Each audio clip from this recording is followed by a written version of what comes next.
Hello বন্ধুরা, চলে আসলাম দুপুরবেলায়। দেখি আজকে মা কী কী রান্না করছে, তোমাদের একটু দেখায় কী কী রান্না হচ্ছে। মা কী কী রান্না হচ্ছে মা? এই যে ভেজ ডাল করবো, ক্যাপসিকাম, হ্যাঁ, তারপরে ক্যাপসিকাম, ফুলকপি, বিন সব ভাজা ভাজা হচ্ছে, তাই তো? আর এই সয়াবিন, মটরশুঁটিটা পরে দেবো। সয়াবিনটা ভেজে নিলে, তাই তো?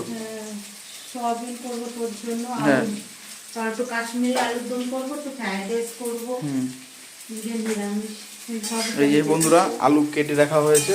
আর এইটা কি ডাল করবো তোমার? ভেজ ডাল? ভেজ ডালটা ভেজে সিদ্ধ করে রেখেছি। ও ভেজ ডাল হবে, আলুর দম হবে, আবার হবে তার সাথে বেগুনি হবে, আবার তার সাথে হবে আবার কাশ্মীরি আলুর দম। এত রকমের পদ কি দরকার ছিল? ফ্রাইড রাইস, আলুর দম আর ইয়ে রান্না করলেই তো হয়ে যেত। নিরামিষ একটু ভালো না রান্না করলে ভালো লাগে। ওকে, এই যে বন্ধুরা, দুপুরে মেনু এইটুকুনি, ঠিক আছে? খাওয়ার সময় না তোমাদের দেখাবো ওখানে, ঠিক আছে বন্ধুরা? তাহলে মা টুকটুক করে কাজ করতে থাকুক, তোমরা দেখিয়ে দিলাম মা কী কী রান্না করবে, ঠিক আছে? আর আমি আস্তে আস্তে, তাহলে আমি কি সকাল তখন স্নান করা হয়নি, স্নানটা করে আসি। একটু আগে দোকান থেকে বন্ধুরা দেখো ঘি নিয়ে আসলাম। নিয়ে দেখো বন্ধুরা, ঘিটা বললো খুব ভালো হবে নাকি, তাই নিয়ে আসলাম ঘিটা, বুঝলা? তাহলে বন্ধুরা যাই, আমি স্নানটা করে আসি। হ্যাঁ, আমি স্নানটা করে আসি, আর তার সাথে মা রান্না করছে।